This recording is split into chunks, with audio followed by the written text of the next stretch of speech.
Okay, guys, let's get started. So first I want to introduce myself. So I'm Lace. I work for Empire, the Microsoft consultancy. I'm a senior data specialist. I actually started my career as a developer and now working in the big data space, advanced analytics space. So we're here to talk about Azure Data Factory. So very quickly, so it's just a bit of survey for you guys. Who here has used Azure Data Factory? Okay, a few folks. What did you use it for? What kind of pipelines were you building? Moving on-premise data up to data warehouse. Right, SQL Data Warehouse. Right, okay, cool. Has anyone here used HD Insight? Oh, wait, one, okay. Azure ML? No one, okay, one over there. SQL Data Lake Store? Azure Data Lake Store? No one? Use SQL? Okay, Data Warehouse? SQL Data Warehouse, okay, few Data Warehouse, okay. All right, so I'm asking all these questions because Azure Data Factory is actually an orchestrator. So Azure Data Factory itself is actually not that complicated. It's relatively simple. The complexity lies in the things that you're trying to orchestrate. So even though you guys haven't played with most of the stuff that we're going to be dealing with, that's all right. I'll kind of give a little bit of a brief introductions of some of the things that we're doing, but the focus really is on Azure Data Factory. All right. So we're here to see how Azure Data Factory can create, design, build, and manage these big data pipelines. So we're first going to talk about designing big data pipelines and what kind of pipelines are we building. So we'll touch a little bit into the Lambda architecture and some data factory concepts. So if you've never used data factory, that's all right. We'll start from the beginning and we'll work our way up. And the majority of the talk will be around building data factory pipelines. So movement activities, transformational activities. And then we'll look, once you've deployed a pipeline, you want to be able to manage your pipeline. So we'll talk a little bit of that.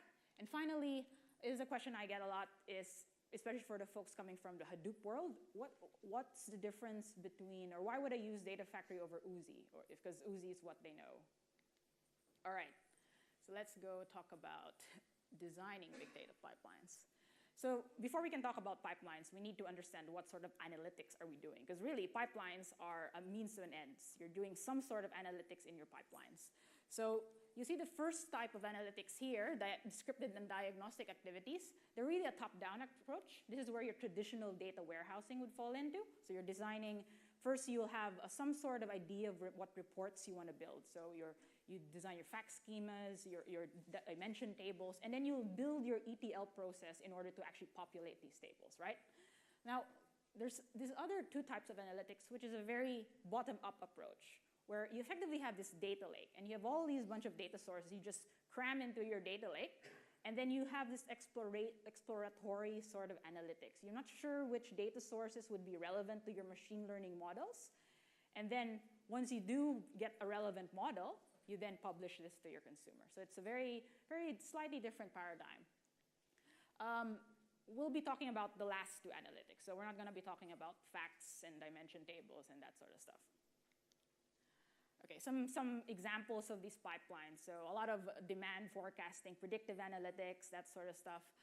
Optimization is another thing. If you want to optimize your supply chain, your portfolio, or click-through rate, you want to optimize your revenue of your customers. So at a very high level, this is what a big data pipeline would look like. So if you're all your bunch of data sources over there, and you have some sort of ingestion mechanism that all flux it over to your data lake. And within your data lake, you sort of have this analytical environment or tools that you can use to explore your data and publish models to your consumers.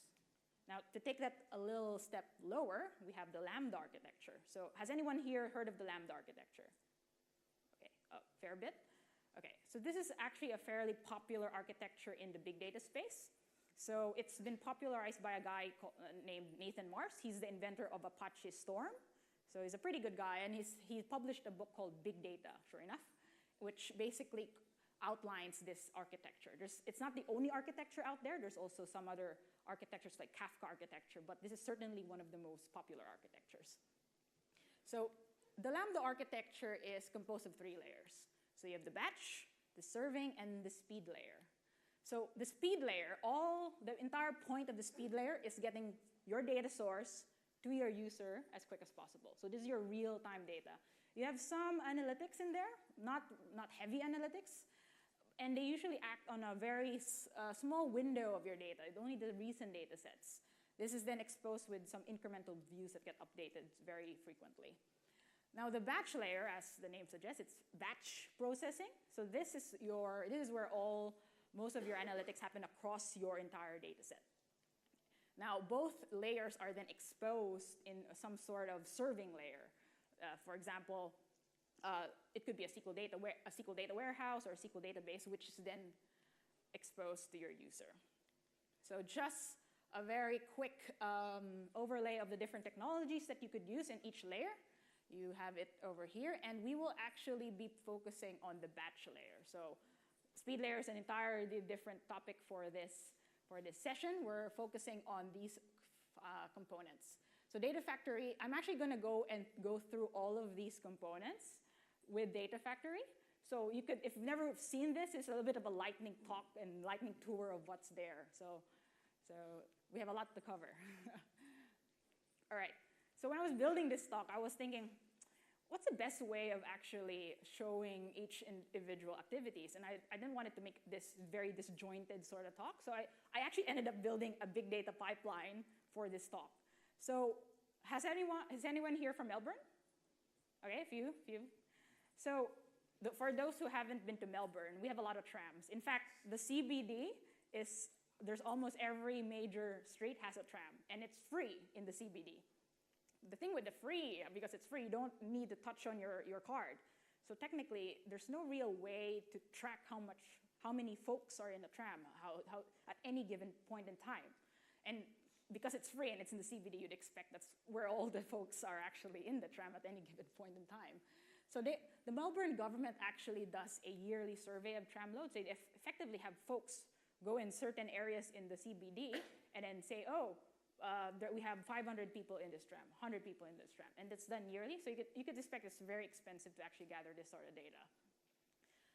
Another interesting about Melbourne is that we actually have sensors scattered across the CBD, foot sensors that track pedestrian volume. And that's actually exposed in a public API. So what I did is I got all the sensors over here and over there, and I merged them against the tram lines over here, and I say, what if I could predict pedestrian load using this proxy metric of sensors? Because it's easily available. Okay, so a very quick overview of this thing that we're going to go through. So we're going to go through in each individual component here. We have the public API, the Melbourne Data Gov. I have a custom C# batch action that's pulling from that API, and it dumps into blob storage. I have a copy activity that moves that into data lake. And I have two steps here. So the HD Insight cluster does all my feature engineering. So it basically gets the data in a form that Azure ML could consume. Now Azure ML then pushes that predictions into SQL Data Warehouse, which then graphs by Power BI.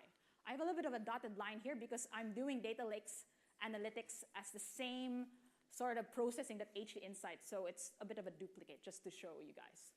And I just want to point out that this is designed for demo purposes. The reason the entire point I put this together was for a demo. So if I show this to someone who builds data pipelines, he'll be like, why are you copying data from blob storage to data lake if you could just dump that straight here? And yeah, that's a very fair point, because if it's big data, you want to minimize your data movement. And the reason I'm doing that is I just want to demo the copy activity of Data Factory. So just something to keep in mind. All right, so Data Factory concepts. This is Data Factory 101. So effectively, you have your data store. It could be on premises or on the cloud. And in Data Factory, you have something called a linked service. So linked service is your logical representation of your data store. And typically, it would have everything that Data Factory needs to connect to your data store, your connection strings, and so on. Now, within your data store, you would have a data set. It could be, now this could be a file on your store, a file share, or it could be a table, a specific table you want to pull over. Now, the activity is exactly the process that you want to do on your data set. And finally, you have your output data set, which has its relevant corresponding data source and linked services. Now, this entire linked data set, activity data set, is what composes a pipeline. All right? So within a pipeline, you can have multiple activities. You can also have pipelines linking to other pipelines. And the way they link is through the data set. So data set determines the dependencies within your pipelines. Okay, another thing that you need to know about Data Factory, and this is something probably if you're coming from an SSIS background, this is a little bit different because Data Factory has scheduling baked into the logic. So if you've ever built Data Factory before, this is something you have to take into account. Because in SSIS, you build your package and scheduling is kind of done after the fact. Oh, I have a SQL agent I schedule, every day at 7 o'clock. Here, you have to take into account scheduling. So when you schedule your pipelines, for example, in a monthly scheduling, Data Factory logically divides your data sets into tumbling windows, in contiguous, non-overlapping windows. And each window is what we call an activity run. So for example, here you see January window already run and has a corresponding window in your output data sets. Now, it doesn't need to be one-to-one, so your source data set can have different schedules versus your sync data set. So for example, here we have an hourly source data set, which then rolls up to your daily data set. The only thing to take note of is the activity schedule follows this output data set, always follows the output data set. All right? Okay, first demo. So I'm going to show you a very, very simple demo, and then I'll go to the actual one in the solution. Oops, lock me out. All right, so I'm here in Data Factory, and this is, I'm just going to show you how I got here. So I have my Data Factory here. It's completely empty right now. I have 0 data sets, pipelines, and linked services. What I'm going to do is I'm going to create a very simple pipeline to copy this file in my blob storage over here into this other blob storage. Very basic. This is Data Factory 101, but we'll work our way to more complex scenarios in a bit. All right, so in Azure, he actually provides you with this web UI sort of experience. You also have Visual Studio tools, which we will get into a second. Here you could select your data store here. So this will create a linked service. So for example, if I go to Azure Storage, it will go and pre-populate with a bunch of Bootstrap code, which is pretty handy. But I already have my stuff ready. So this is a linked service. Does everyone see it from the back, or should I zoom in? Right? Zoom in? Okay. All right. So you have your name of your link service and the type of link service. So I'm saying this is an Azure blob that I'm going to pulling through. Now, obviously, you need your connection string, so for Data Factory to actually connect to. So I'm just going to go deploy that guy. And I also have the corresponding destination linked service. Now, I'm going to go and copy this data set. So you can see here, it's a very simple data set. I'm specifying the linked services data set is associated to, which is my source blob, right? And I'm saying this is the file name. This is the file that I want to copy over. I'm setting it external true, which means that this file was created by a different process, not by Data Factory. So don't wait for another pipeline to create this file. It's already there, all right? This is something that lots of people kind of trip over. They deploy their data sets, and it's like, why is it not copying over? Oh, you forgot to set the flag true, external to true, because the Data Factory thinks another pipeline is still about to produce it. Okay, so I'm going to just deploy that.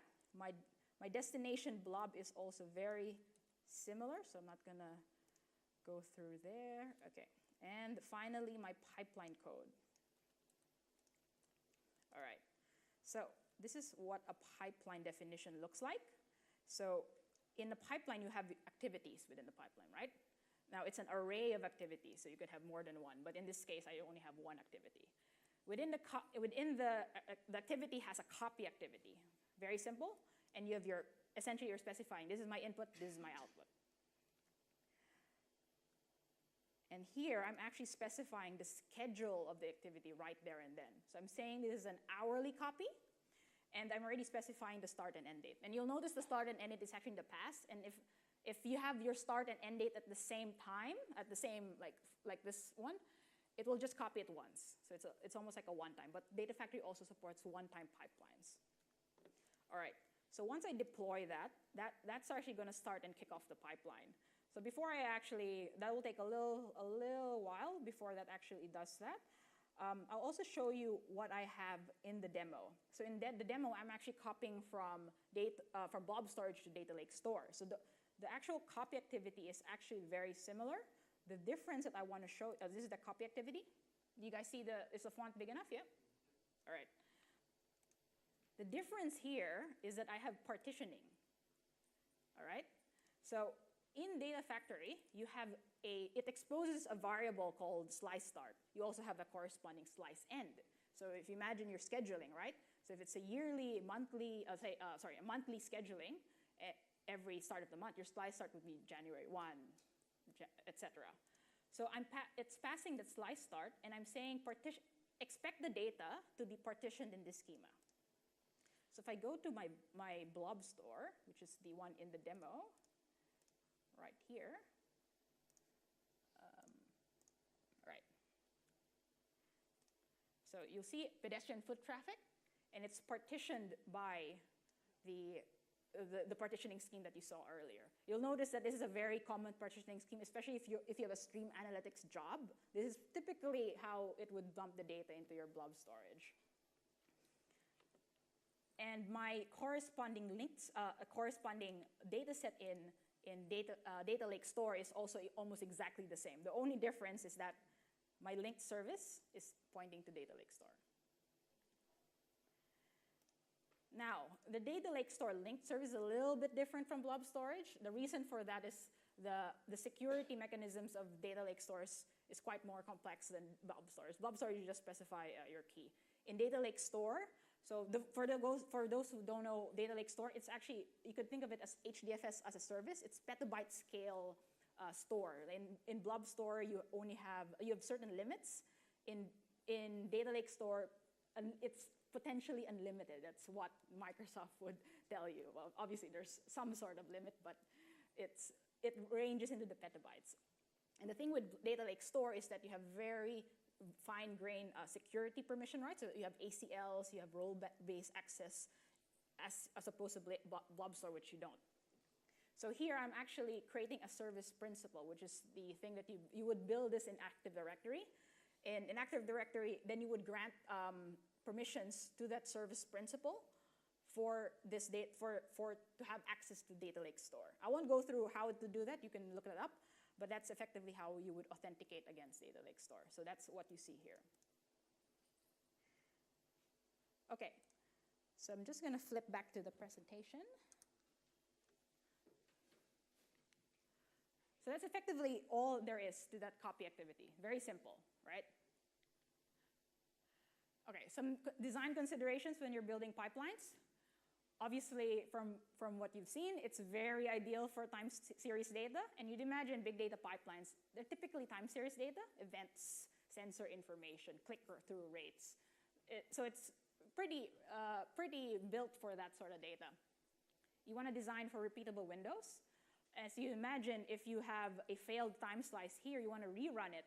And you want to make sure that rerunning it wouldn't cause some unintended side effects. So you call it in computer science idempotent, where regardless of how many times you run it, it would still result in the same. Ideally, I'd find that it's quite hard to get every activity in that sort of case, but ideally you want to aim for that. You want to plan for late or out of order runs, because if you have a daily run, Monday, Tuesday, Wednesday, and Monday failed, Wednesday, Tuesday already ran. So if it's dependent on that, you want to be able to handle that, right? Ideally, they'd be independent of each other, but sometimes that's not the case. You want to finalize your schedules in advance, because the one little quirk in Data Factory is the moment you've deployed your schedules, you can't change them. So hourly, that's it. That's your pipeline. It's hourly.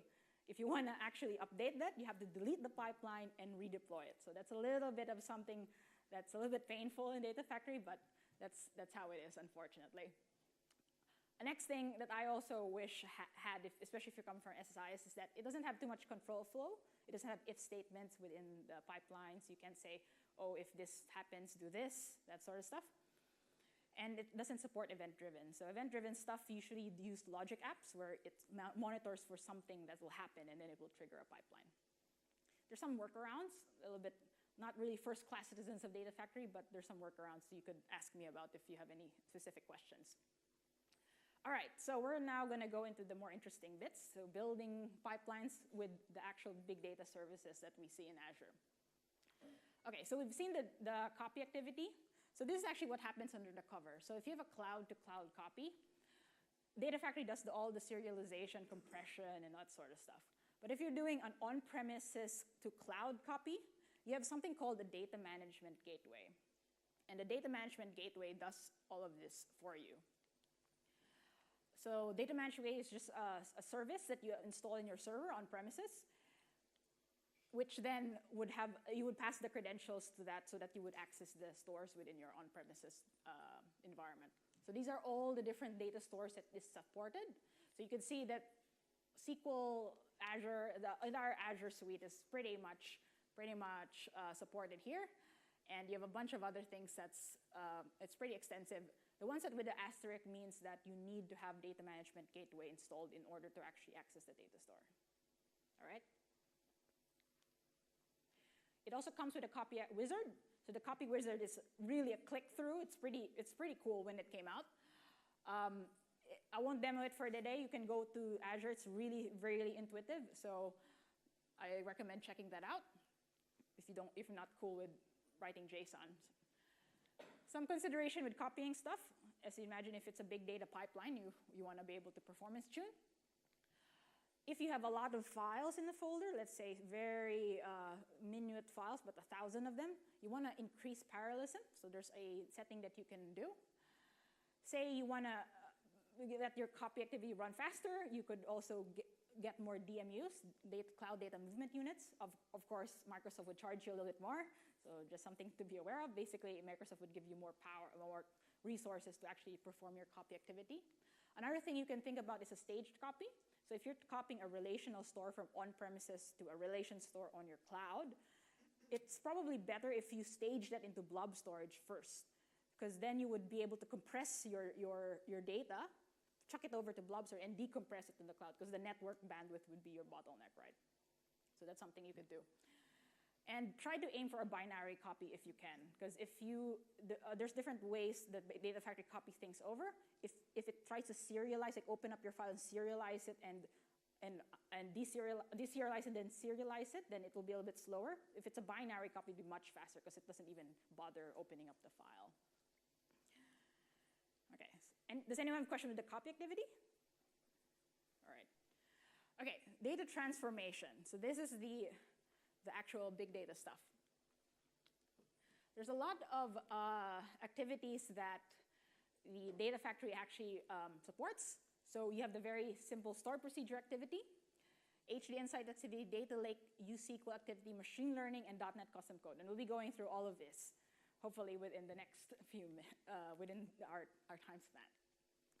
Okay, store procedure activity.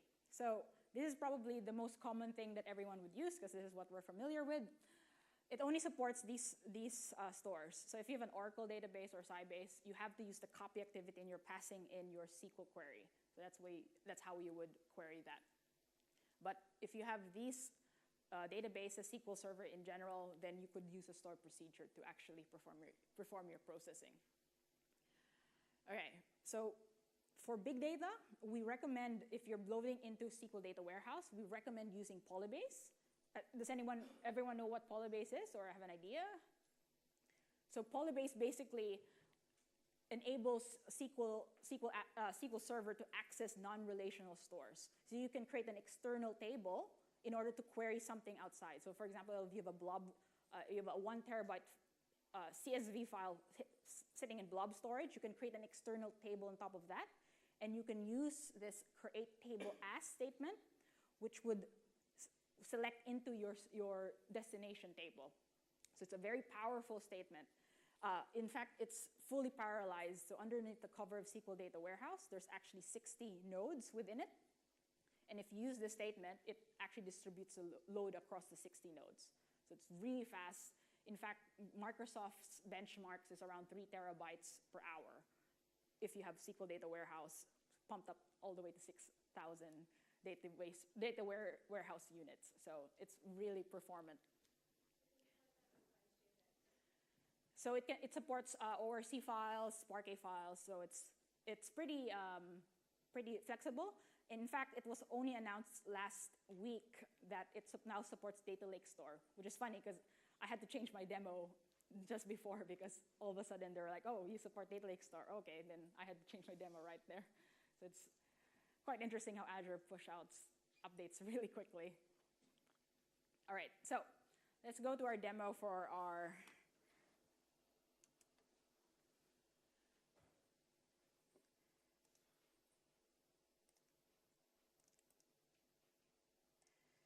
Okay, so I'm in Visual Studio.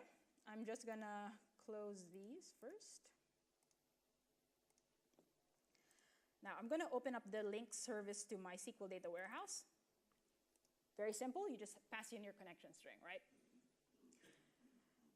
Now the data sets are slightly different, but still pretty simple. Oh, sorry, that was not that one.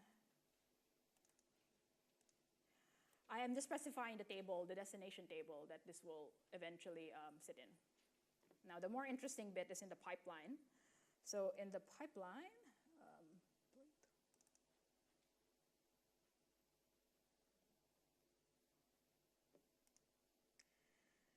you see that I'm specifying the stored procedure here. And I'm specifying a parameter which I can pass into. So this will tell me which slice I'm actually referring to.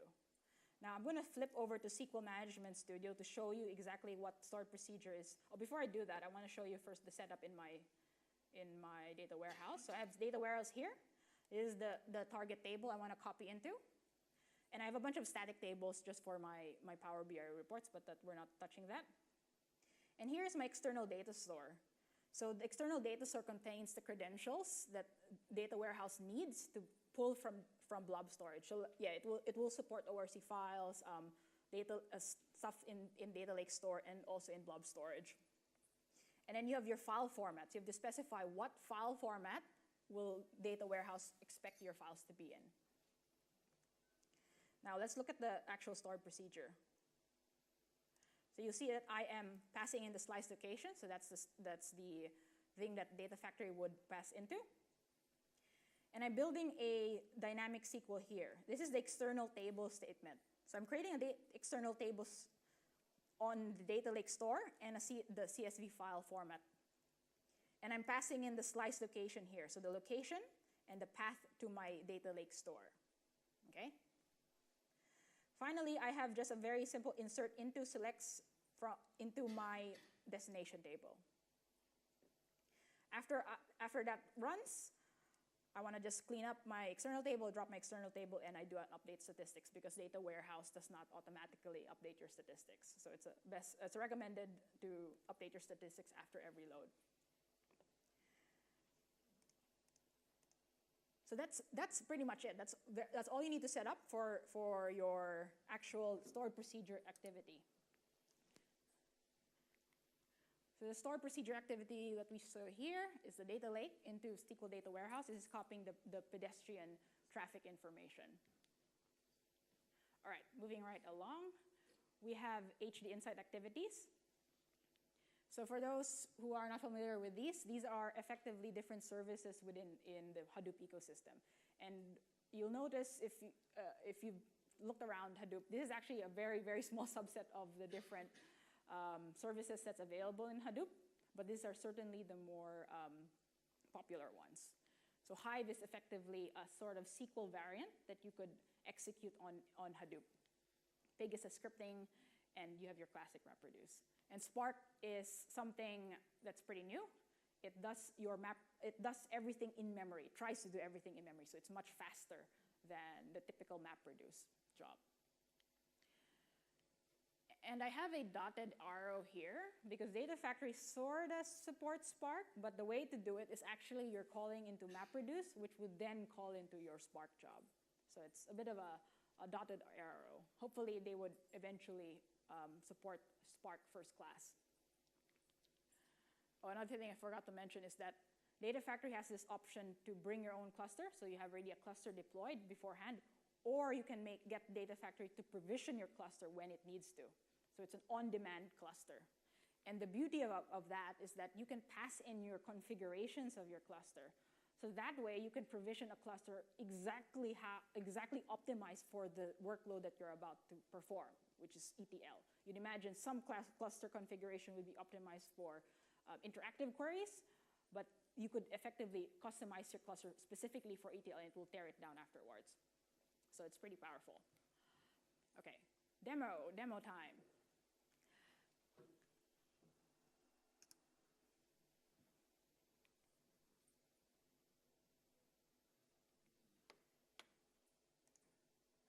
All right, so I'm just going to quickly show you the Hive activity. Actually, before that, I want to show you first so that you have a bit of context on where we are. So this is what's happening. In Data Lake Store, we have the pedestrian traffic already copied over. HD Insight does the feature engineering. So this is the feature engineering step. That's effectively getting the data in the form that Azure ML can then process. All right?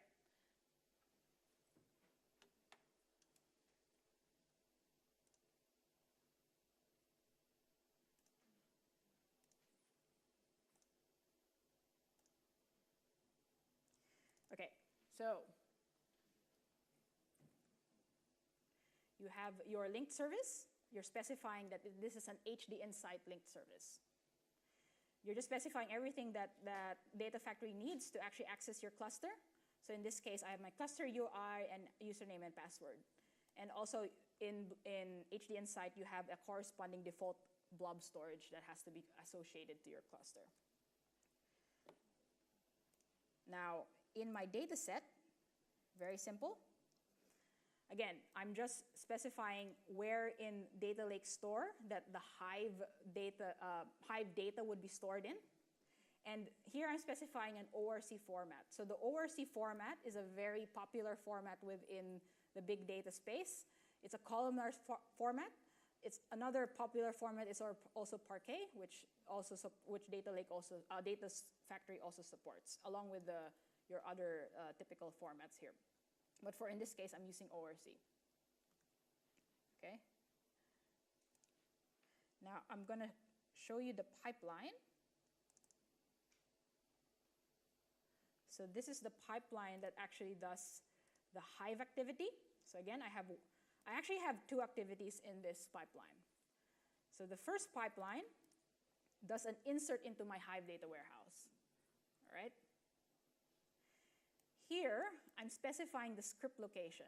This is where Data Factory will find my HQL script. I can also pass in parameters the same way I pass in the stored procedure. Now, I'll show you the script that's sitting in blob storage. It's right here. Okay? So that's script. I'll just open it in Visual Studio because it's a little bit nicely formatted. So this is the Hive script that I am running.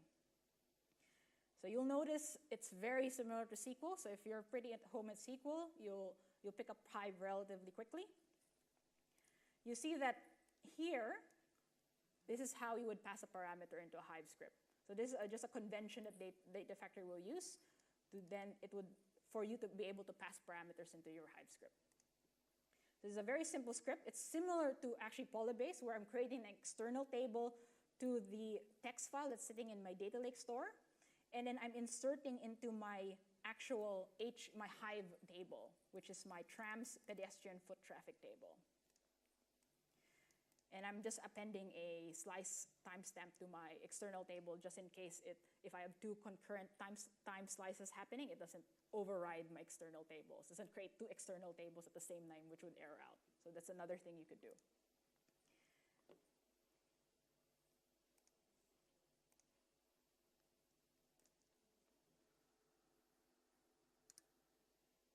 So that's pretty much all you need to do to execute HQL statements via Data Factory. So it's relatively simple. Oop.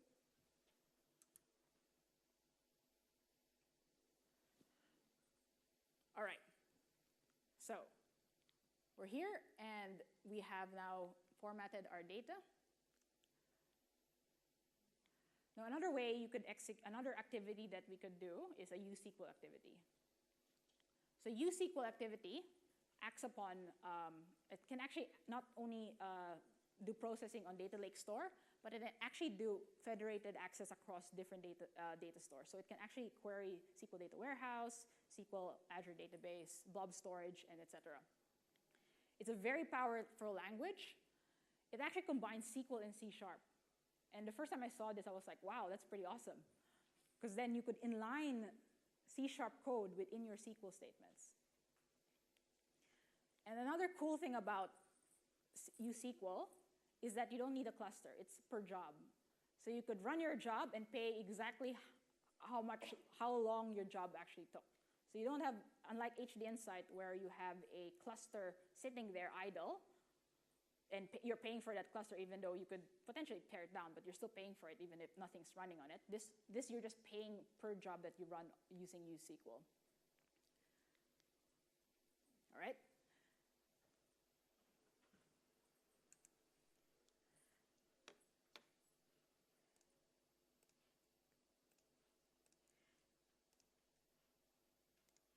Okay, so I'm just going to close this.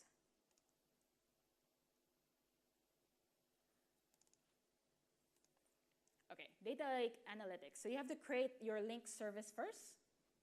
Your link service has your account name and a bunch of other authorization codes that you would pass in order to authorize into SQL Data Lake Analytics. So the unfortunate thing about Data Lake Analytics, it only supports OAuth. So this is actually a token that I produced, but will eventually expire. So unlike Data Lake Store, which you could create a service principal and then grant them access indefinitely, this one, you actually grant the token. And that's something I think Microsoft will eventually fix, because this, eventually, if you're running your data lake pipelines and you have a idle period, eventually your token will expire because it wasn't able to renew your token. So that's something you have to watch out for when you're doing uSQL with Data Factory. Hopefully Microsoft then fixes this, because it's certainly something a little bit inconvenient. All right, so Data Lake Analytics link service here. Now I'm going to show you quickly my table, corresponding table. Again, very simple, very similar to blob storage. I'm just specifying the folder path in which Data Factory will then dump my features in. What's more interesting is the actual script that I'm running. So Microsoft provides you also with a specific uSQL solution type, project type, which has all the bells and whistles for you to actually build your uSQL scripts. So this is how a uSQL script looks like. You see that I have my extract. It's very similar to SQL, but this is actually C#. So you see that I have a method here that's a C# method. But effectively, what this is doing is that I'm extracting this schema using from in. In is a variable that I'm passing into via Data Factory, right? Very similar, I have an insert into, which then passes into this variable, which is my destination table.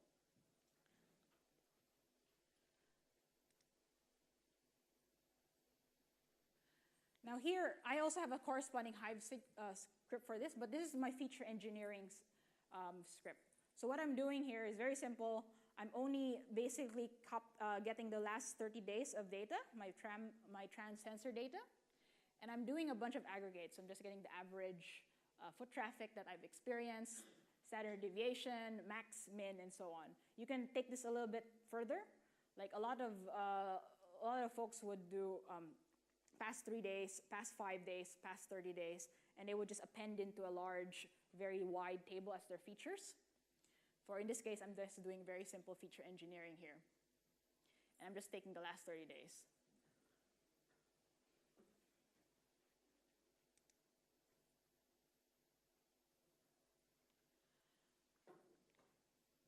And I'm finally moving the features into my output here.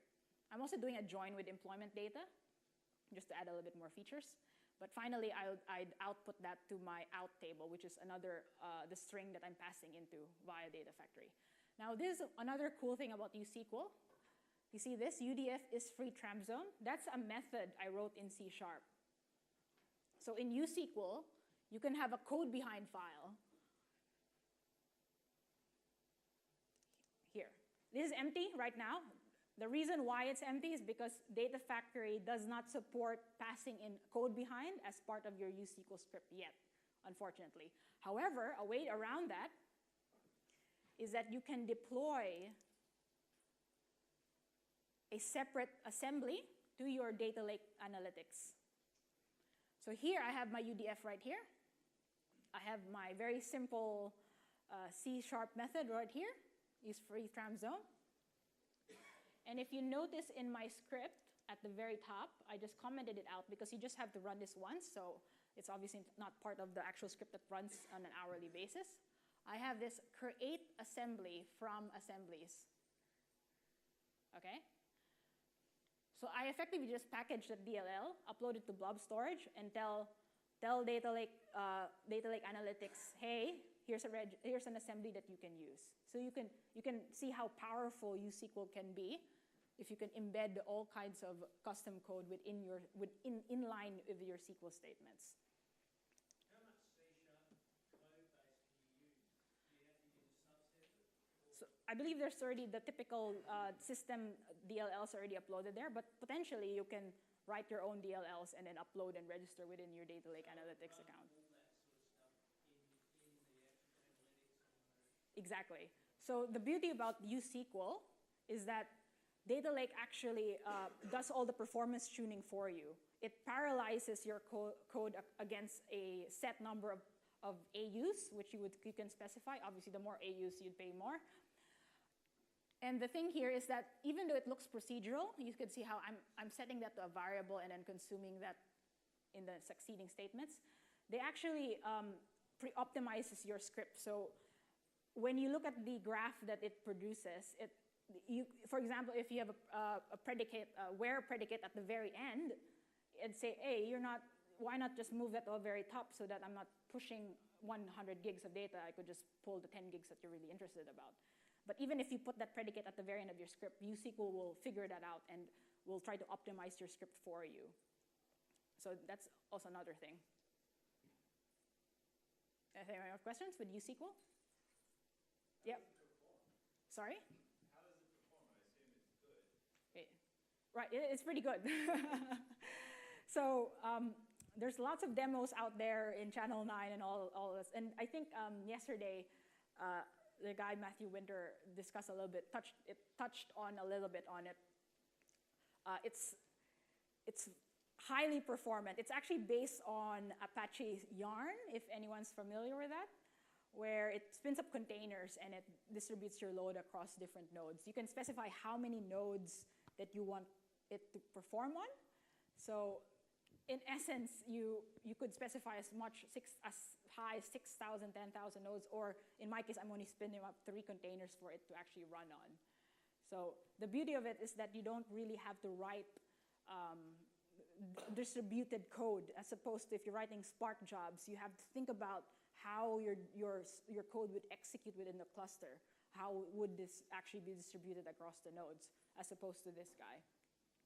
Can you see performance metrics of all that activity, or is that just a black box? You can see performance metric, definitely. So I don't have a job here run, but if I, let's say, run a job here, in Visual Studio, it will actually show you this chart, this tree, and you can see how long each vertex on the node, each node in the graph that it actually ran. It will actually give you, show you which part of the tree has a bottleneck. So it'd be like, you might have 3 nodes executing in parallel, and the first node is the slowest node, and you'd be like, oh, okay, I could move that here. So it gives you a lot of ways to actually debug your jobs. And I wish I had a little bit more, because it looks like you guys are very interested in USQL. But if you guys have any more questions, we could take that offline and we could move along. All right.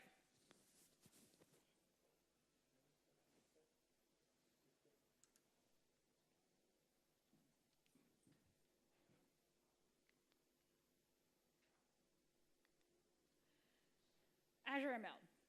So in Azure ML, you have two types of activities that you can execute with Data Factory. You have your batch execution activity, and this is the actual activity that does your scoring of your data sets, right?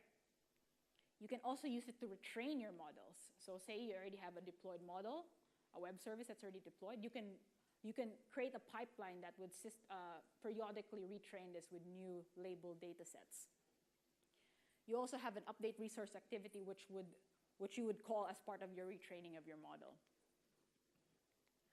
So there's two ways to actually pass in your parameters into Azure, your Azure ML web service. So the first way is as a data set into your across the wire into your web service. So the web service, you'd imagine, would accept, let's say, an array of a table with a specific schema, and it will output you with exactly the table with your scored labels at the very end. Another way to do it is using the import-export modules within Azure ML. So Azure ML, you can specify within your experiment an import module. So the only thing that you're actually passing into the web service is where Azure ML will be looking for that import location. And then within Azure ML, you would then export it straight into your output data store. So unlike passing in your actual data set across the wire, you can actually tell Azure ML to look for it itself.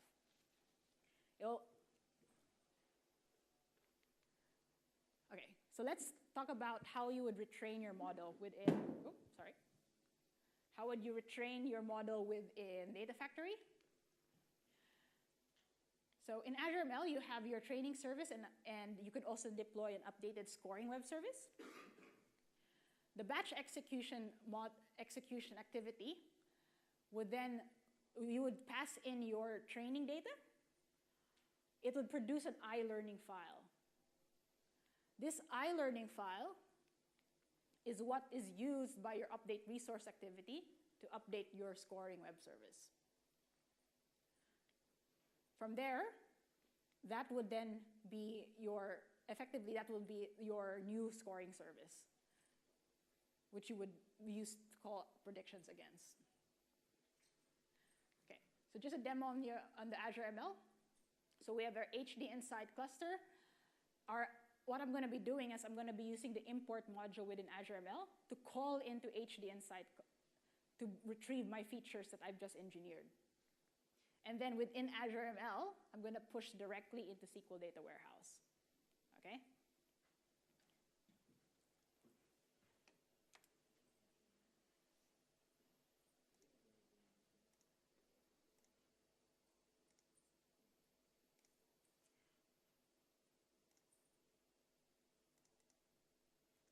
So to show you the link service for Azure ML.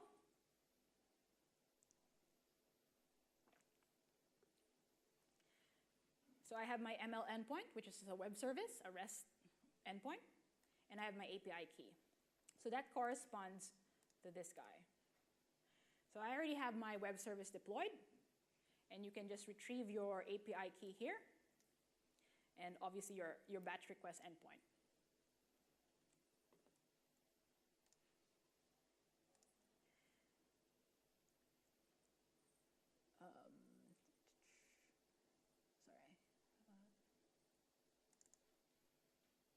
So I'm just going to show you the pipeline.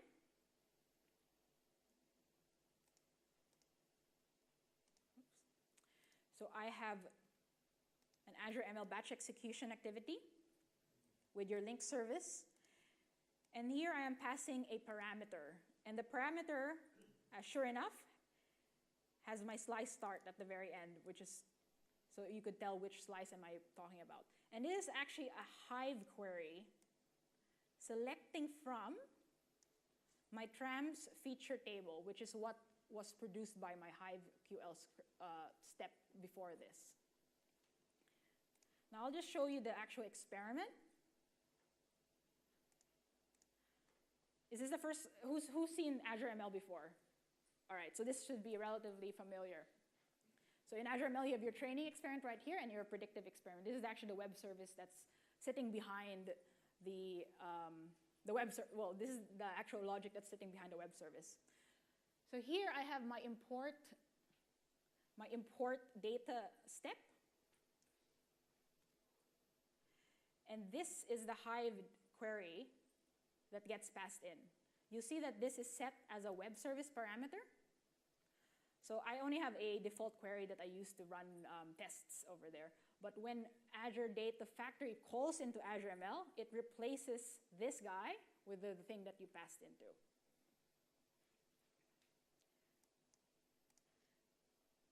Now, my export data, right here, that is pointing to my SQL data warehouse.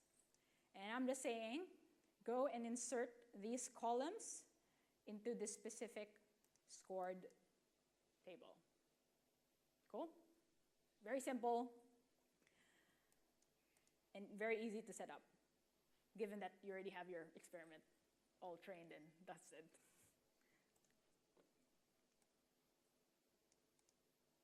So that's pretty much it. That's, like I said, Data Factory itself is actually pretty simple. All the complexity lies in the things that you're trying to orchestrate. It gives you all the tools in order to pass in the variables within your scripts, within your USQL scripts, and so on. And it's really up to you to go and design the big data services, how they're structured for you to actually do the logic that you want to perform.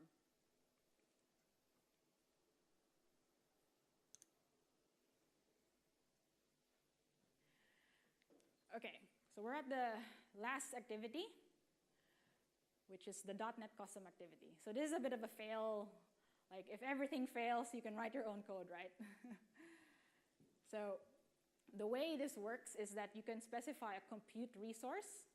So you can either use Azure Batch, which is usually 90% of the case you'd use that, or you can also run an HD Insight cluster, which has Windows installed on it.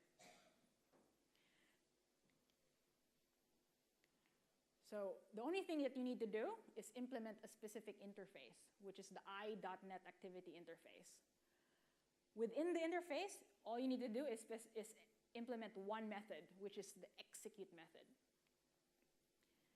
Data Factory passes into you your linked services, your datasets, and your activity.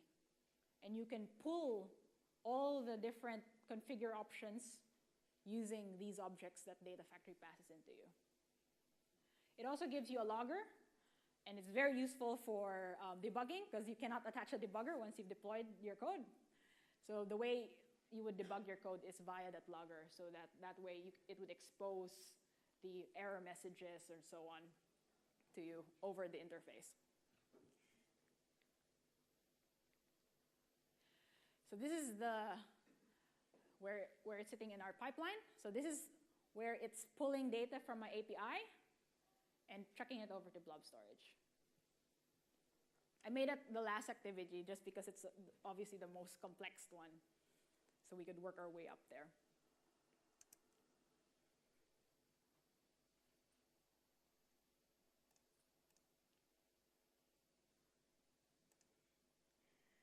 Okay. First, I'll show you the pipeline.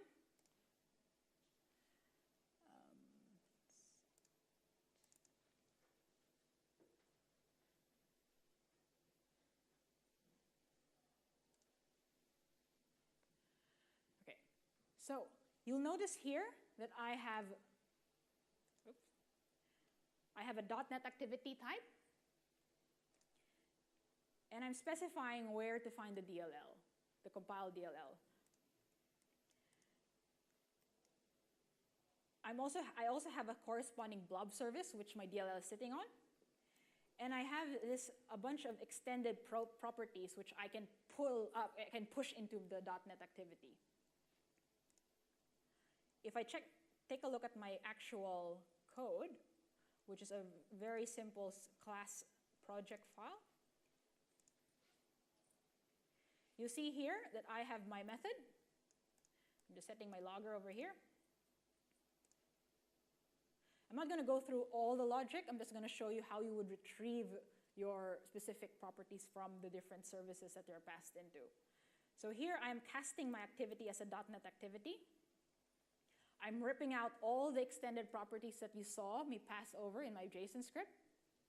So this is .NET activity extended properties, and effectively it's a dictionary. So you just pull out the properties that you need. And here's another way to pull out different properties within your actual linked services or data sets. Here I'm taking the first data set because I know that I only have one data set that's going to get passed into. And I'm getting the name. I'm getting that first data set. And I'm also ripping out the Azure Storage Link Service, which is the output links Azure Blob Storage, which I'm going to be outputting it. So I need the connection string to actually write into that using the Blob Storage SDK. Now I just have very quick download API. I'm not going to go through it. It's a very relatively standard way of downloading from an API. And this is just your typical blob store SDK. So I'm just using my the usual cloud blob store SDK. So you can see that I have my output blob and I'm uploading text to that upload box.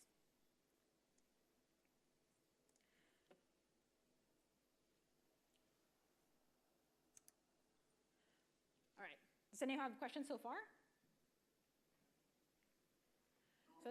So this is how it actually executes under the covers.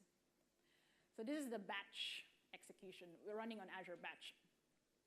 So has anyone used Azure Batch before? No, okay. Azure Batch is Microsoft's platform as a service high performance computing cluster in a way. So you could specify a job and then you could effectively say, I want 100 VMs computing this. And there's a queue which those VMs pull from and then push back data into. So it's a very little bit of a higher level of scale sets, a little bit more features around that of VM scale sets, specifically for that high performance computing task. Yes? Does that run all the different code bases when you push them into the batch? You know, like the uQuery and that sort of type of thing, or is that run somewhere else? It runs on the batch service, so Azure Batch. So Azure Batch, you can specify a pool, and you can say, I want 500 VMs ready to go. You can also say, I just want one VM ready to go, which in my case, I only have an A1 VM sitting there because I'm just pulling from API. All right, so the way it does it is, let's say you've specified a concurrency of your data factory as 4, and you have 2 compute nodes ready to go in your batch pool. So the way you could also, in Azure Batch, you can specify the concurrency. How many jobs does a compute node can take at the same time? I think the maximum is 4 at the moment. So say you have a 2, you've specified that 2. So every slice run, which then would be queued up in the queue, would be put in the queue, and then the compute node would then act upon those tasks. You can see that here, I have my slice, oh, sorry, that's a typo. The 5th slice corresponding to my task 5, it will have to wait until my batch compute nodes are all done and dusted. So that's the execution, how it actually gets executed in the background.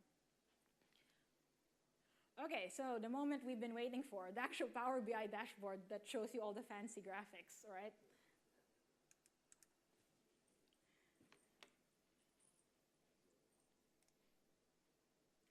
Okay, so I actually think this is quite interesting. Oh, it's not yet there.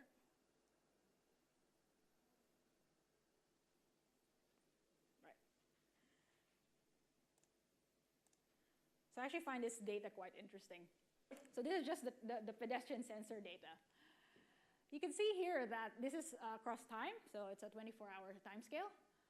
All the people go home at the same time, but they come to work at varying times. So 5 o'clock, everyone starts going home, but some folks come to work at really early, some folks come at 10 o'clock, and So there's not much of a peak actually in the rush hour in the morning, but it's a massive peak in the very end. You can actually see the weekdays. You see how there's 5 days here where there's heaps of folks, and then 2 days here that there's not too many pedestrians. So you can actually tell which days are weekdays here. This data is actually shifted 3 months forward just because the data in the API is a little bit delayed. So I just wanted to make sure that it keeps running. So this might actually be December data. And I'm pretty sure that might actually be holiday season, where the data, where all folks are actually no longer in the CBD and they're probably at home for Christmas. I think this is Christmas week, even though it says February. And you can see all the censored amount of pedestrian traffic within Melbourne. This, for those who don't know, that's actually the train station, the main train station, Flinders Station. And there's another train station right here, which is Southern Cross. Oh, sorry, it's not this. Now, the actual predictions.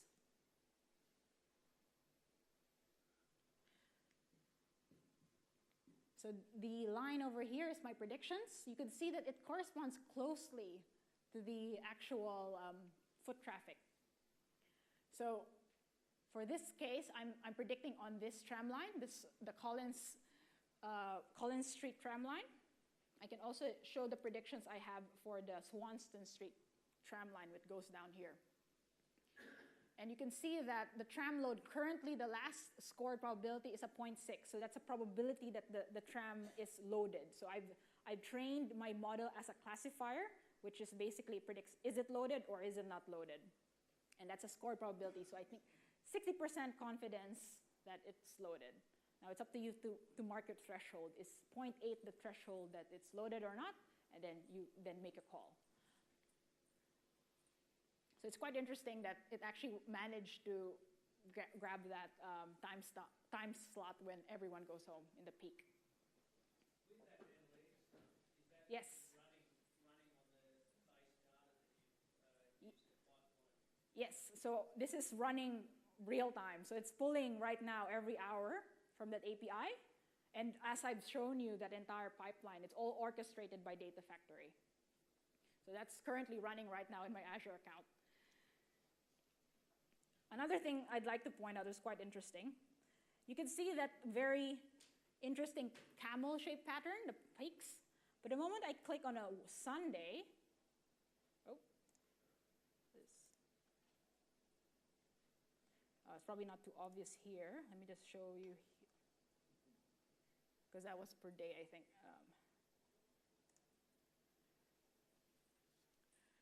You can see the peaks go away. Oops. I'll just move my mouse out of the way. You can see that there's a peak at the very end. And Sunday, you don't see that because it's a Sunday. No one's going home. No one's coming to work and going home. It's very smooth. So lots of folks actually hang out in the CBD over lunchtime, as you'd expect. It's quite interesting. Anyway, so moving right along.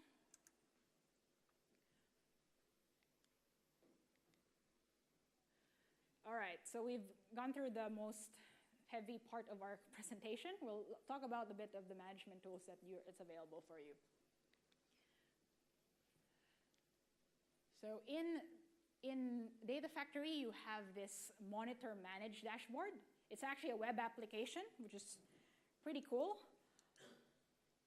which Microsoft actually provides you with a way to actually monitor your pipelines in a very visual manner. So if you've seen Data Factory before, this is quite familiar to you. You could create alerts here.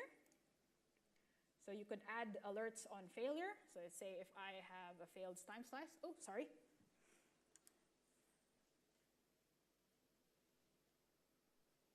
Yep. So I could add alerts if a failed time slice occurred, and it could email whoever you specify and so on. You could rerun certain activities. So for example, this guy, I could just go and say, okay, I want to rerun everything in the stream. You can see that it's been running for a fair bit. My Azure ML activity has a concurrency limit because I actually, just so I could save credits, it's very expensive running HD Insight and SEW on a demo environment. So I spinned it up and paused my data warehouse. That's why my Azure ML is still kind of keeping up and trying to reprocess all the slices up to the present. So here you can rerun your slices and so on. So it's a pretty nifty tool. I find that if you've deployed more than 5 pipelines, I actually just collapse the visuals because it gets really, really busy. And if you've deployed more than 10 or 50 pipelines, PowerShell is the way to go.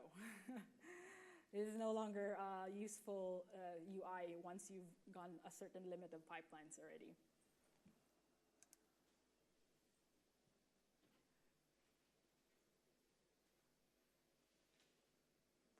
So a bit of a delay when it's switching over.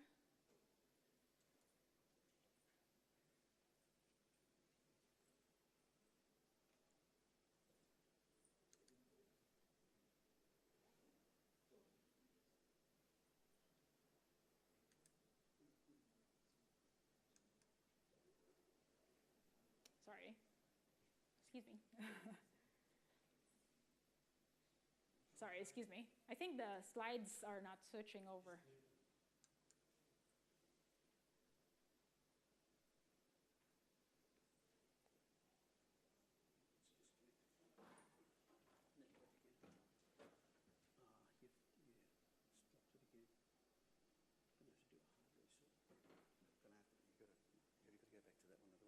Yeah, I need to go back.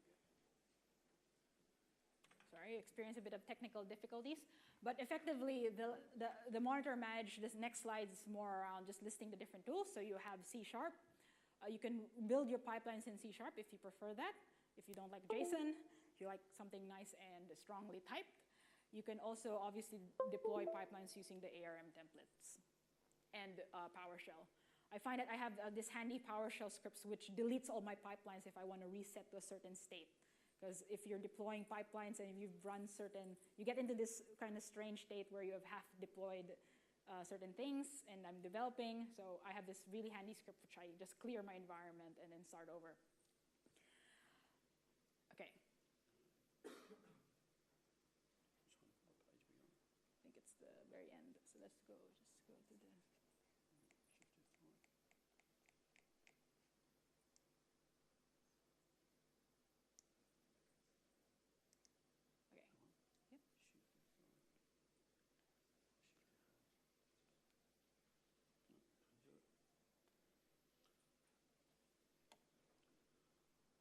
Apologies for these.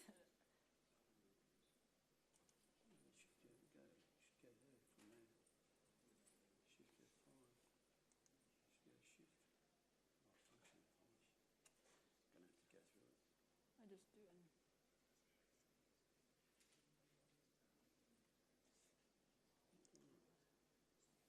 Oh, there you go.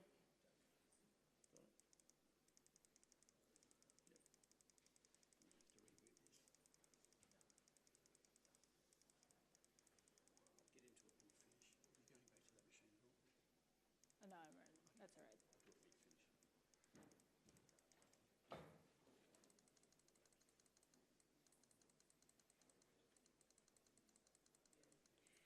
All right, so I have a very last bit of content, which is around Uzi. So just let me get to there really quickly. All right.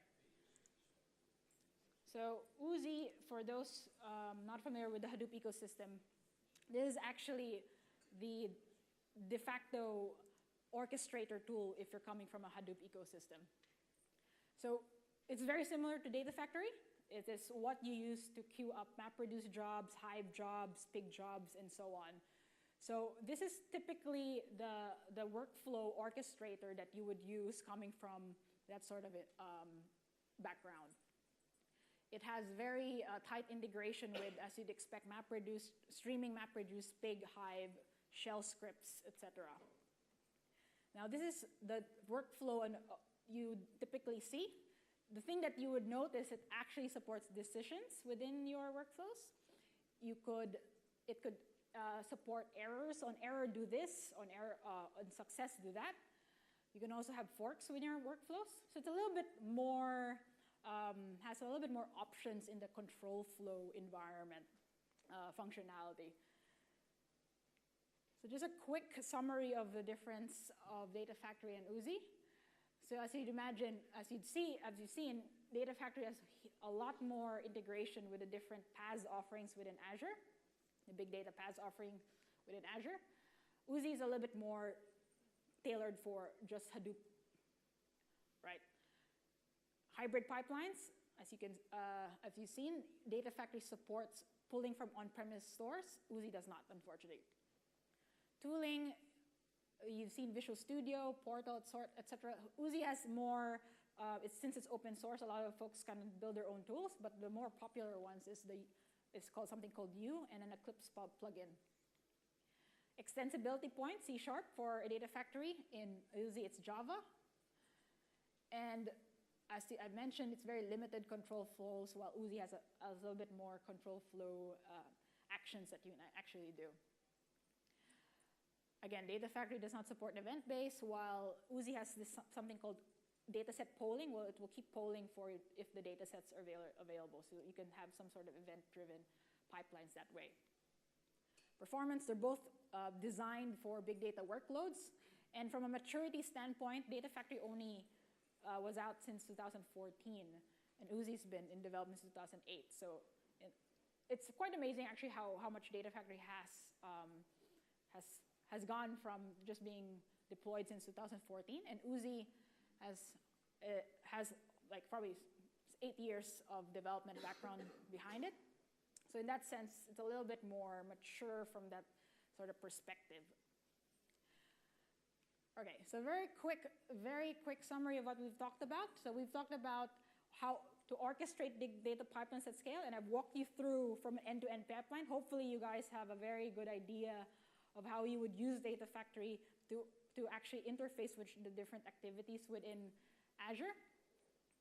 We've talked about the different data movement and transformation, and finally, we've looked at how Oozie and Data Factory would compare. And my general recommendation, if anyone asks me this question, is that if you have a lot of integration with Azure services, you're better off sticking with Data Factory just because it supports that first-class sort of integration activities with these services. For Oozie, you would have to write your own custom Java application code to interface with these services. However, if you are 100% just within the Hadoop ecosystem, then it makes sense to stick with Oozie. And regardless of which tool you're using, at the end of the day, you could run both in Azure. So HD Insight, you could install Oozie within HD Insight clusters and use that from there. All right, so some links for your learning path and some obligatory slides. So please make sure that you fill up your evaluations. Apologies for the technical difficulties we've experienced. And from that, does anyone have any questions? Oh, sorry?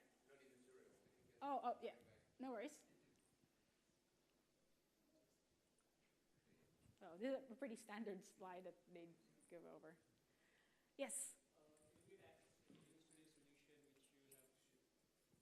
Sorry.